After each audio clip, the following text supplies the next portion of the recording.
on est très africain aussi sur ce plateau, et l'Afrique, la sagesse africaine, c'est l'ensemble de ces proverbes, notamment de ces contes. Et il y a ce proverbe qu'Adama nous rappelle fort opportunément: si on laisse prospérer une rumeur à votre sujet qui annonce que vous êtes tombé dans un puits, c'est qu'au moins vous êtes passé à côté de ce puits. Oui. Est-ce que vous croyez à la thèse d'un fake, d'une fausse information dans cette actualité en République centrafricaine? Alors, pour la forme du document, du premier document qui a circulé, il y a des éléments qui peuvent amener à dire qu'il s'agit d'un fake. Parce que quand vous voyez la qualité du papier, même comme c'est filmé, vous voyez même certaines informations qui sont dévoilées dans le texte. Par exemple, quand on rappelle à l'ambassadeur que c'est une information qui doit être gardée, évidemment confidentielle, etc. Sur le plan diplomatique, il y a quand même des codes qu'on utilise pour ne pas forcément écrire ça de manière à ce que n'importe qui puisse décrypter. On n'a même pas besoin de dire à l'ambassadeur qu'une opération comme celle-là est confidentielle. Donc il y a quand même un certain nombre d'éléments pour la forme, disais-je, qui pousse à penser que, évidemment, c'est un fake. Mais il faut, par rapport au proverbe qui a été évoqué, mais aussi celui que je rappellerai, c'est-à-dire qu'il n'y a pas de fumée sans feu.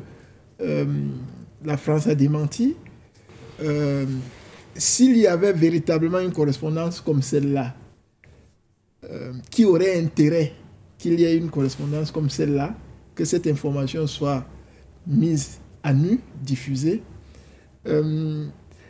Si on pose cette question et qu'on voit le contexte dans lequel les différents éléments géopolitiques s'entrechoquent au niveau du Centrafrique, je veux faire allusion à la distance qui a été créée entre le Centrafrique et la France politique, bien sûr, mais aussi le rapprochement qu'il y a eu entre le Centrafrique et, par exemple, la Russie, qui apparaît toujours comme étant, on va dire, un concurrent de la France dans ce pays-là, pour ne pas dire dans la zone.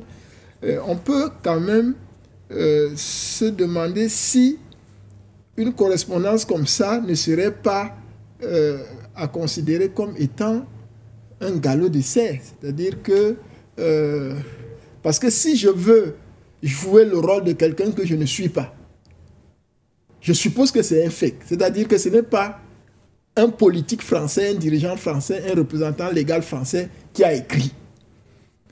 Je me mets à la place de celui qui aurait écrit pour que quand on décrypte, qu'on ne fasse pas le lien avec moi. Donc ça veut dire clairement que ça pourrait venir de la France, que ça ressemblerait à quelque chose qui vient d'ailleurs. Si c'est un galop d'essai. Et donc la France aurait orchestré ce galop d'essai, aurait initié elle-même ce fake. Tout à fait. Parce qu'il dans quel objectif? Il ne faut pas éluder complètement l'antithèse. Il n'y a pas de fumée sans feu.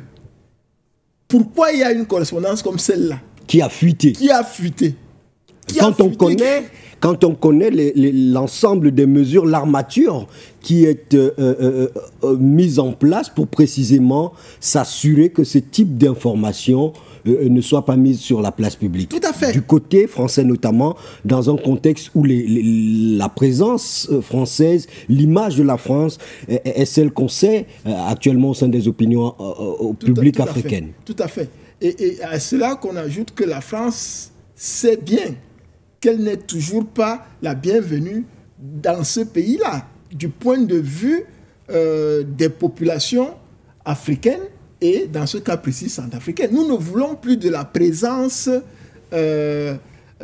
militaire, de la présence dictatoriale de la France, de la présence autocratique de la France dans nos différents pays, où elle pense qu'elle doit dire à nos dirigeants ce qu'il y a lieu de faire pour les peuples. Parce que ça a été fait sur des décennies notamment et particulièrement à partir des années 60, où on nous a donné l'impression d'avoir des indépendances, mais qui sont factices. Et on a vu les résultats. Tout à l'heure, M. Adama a rappelé nos situations économiques dans ces différents pays qui étaient qualifiés avant comme les pays de la France-Afrique. Donc, à partir de ce moment-là, on se méfie de tout ce que la France fait, de tout ce que la France initie, etc. Parce que ces anciens programmes sont restés en place et font en sorte qu'on soit méfiant. Donc, une correspondance comme celle-là, on ne peut pas considérer de manière péremptoire que c'est un fake qui a été initié par quelqu'un qui n'aimerait pas la France et qui voudrait nuire aux bonnes relations actuelles entre la France et le Centrafrique, parce que c'est ce que certains analystes français laissent croire, que les relations actuelles entre les deux pays, entre Paris et Bangui sont de très bonnes relations. Et nous savons bien que si c'était le cas, beaucoup de projets auraient déjà démarré et auraient avancé suffisamment. On parle d'une France qui a refusé à un moment de permettre à la Centrafrique d'ériger une armée capable de se défendre elle-même, d'une France qui a entretenu l'embargo sur la République centrafricaine pendant plus d'une décennie, un embargo totalement injustifié alors que le pays était gangrené par des groupes rebelles. Tout à fait. D'une France qui est venue entretenir les groupes rebelles et en donnant l'impression que c'était pour protéger les Centrafricains. On a vu les images où les instructeurs français formaient les soldats centrafricains avec les bâtons. Absolument. Avec les bâtons. Il a fallu que la Russie vole au secours de la France et lui procure justement des armes pour tenter de sortir de là. On ne peut pas dire qu'une correspondance comme celle-ci est totalement anodine. Il faut faire attention.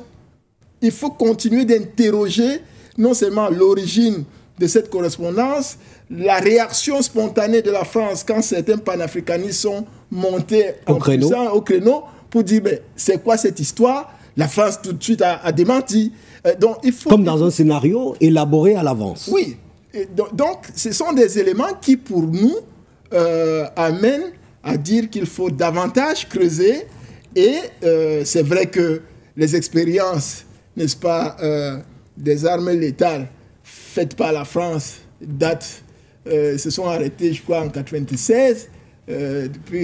Jusqu'à 1996, ils en ont fait plusieurs centaines d'expériences, je crois plus de 200.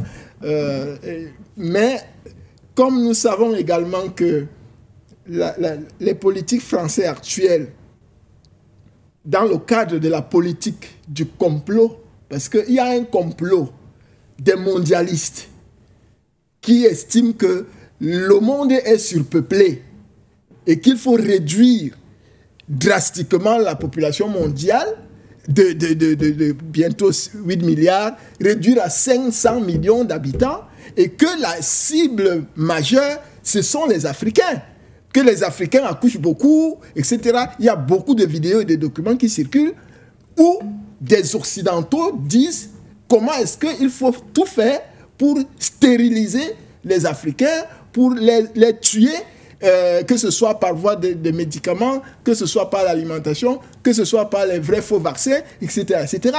Et ça, ce n'est pas exclu qu'il y ait également des opérations telles que l'expérimentation de certaines armes extrêmement dangereuses qui vont décimer des populations. Et si ça se passe au Centrafrique, ça ne peut pas avoir des effets qu'au niveau du Centrafrique. Ça va avoir des effets loin au-delà, même au niveau du Cameroun, etc. Donc, il est question, parce que les implications et les enjeux sont suffisamment grands et même géostratégiquement importants pour que on continue de suivre et que surtout le professeur, son excellence Faustin Archange Touadéra, prenne toutes les dispositions nécessaires pour se rassurer que cette information, vraie ou fausse, ne représente pas une menace future pour le Centrafrique. Et les pays voisins. Et les pays voisins.